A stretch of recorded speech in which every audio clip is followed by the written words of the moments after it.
Hello, Anya. Hey, what's up? So after you graduated from high school, there are like few months of your free time. Do you have any recommendation for me?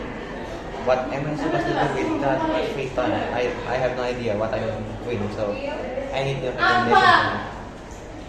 Well, I think you should search for your university, right? University, do you have any recommendation?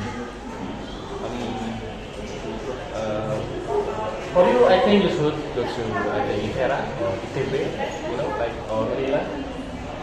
Why, why should I go to institute? Why not just to university? What are the differences? That's the perfect university for you. I see. So